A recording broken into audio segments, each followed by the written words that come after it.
This says two themes of the conference have been love and unity.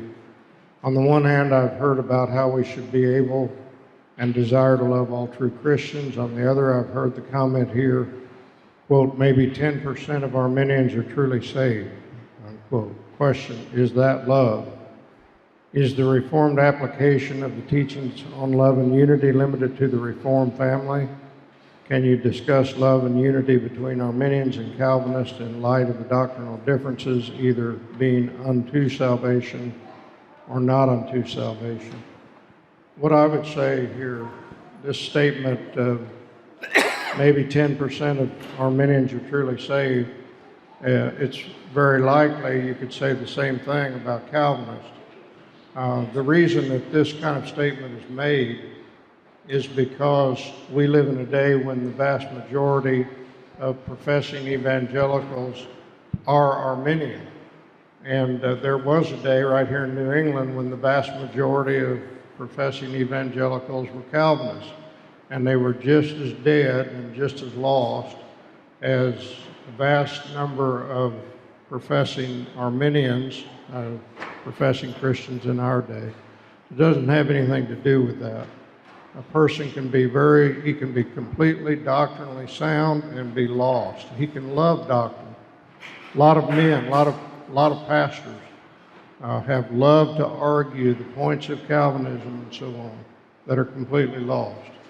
So our fellowship is centered around whether men really love Christ and love His truth and His Word. And many times the differences between a Calvinist and an Arminian are theoretical things. And I would say that if a man truly believes that his salvation is attributed to himself, then yes, he's not a Christian. And Arminianism, if it was really believed with the life, would mean that the person wasn't a Christian. Let me give you an example. Charles Wesley, who was an Arminian, whenever he wrote his hymns, this is the kind of thing he said. Long my imprisoned spirit lay, fast bound in sin and nature's night. Thine eye diffused a quickening ray, a life-giving ray.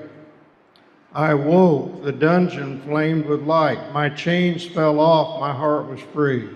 I rose, went forth, and followed thee. No Calvinist could have written that any better than that. And see what that is, he's expressing there the realities of his heart. No true Christian would get on their knees and say, Lord, I thank you for doing your part, but I know you're trying to do your part for everybody, and I'm the one that really made the difference. Nobody would ever say that if they really know the Lord.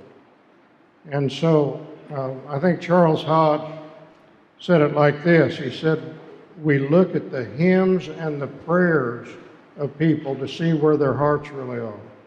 Not when they're arguing and discussing theology and they get off into all these theoretical areas.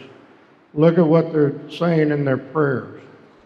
Look at what they're saying in their praises and hymns to God. And that'll all be the same. There'll be unity between. And so what we look for is godly men. Sorry.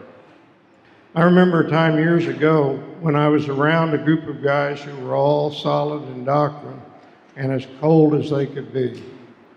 And I have known in my life godly Arminians who were 10 times further along with God than I was. And I remember writing in one of my notebooks, "Oh God, put me with men of a burning heart, not cold, carnal doctrinarians." And so this idea that this is not the dividing area. The dividing area has to do with truly knowing the Lord, truly being regenerate. Somebody asked Whitfield, do you think you'll see Wesley in heaven? And he said something to the effect of, well, maybe not. He'll probably be so close to the throne that I won't be able to get near to him. Now, that's the right attitude. And of course, Wesley preached at his funeral. So I hope that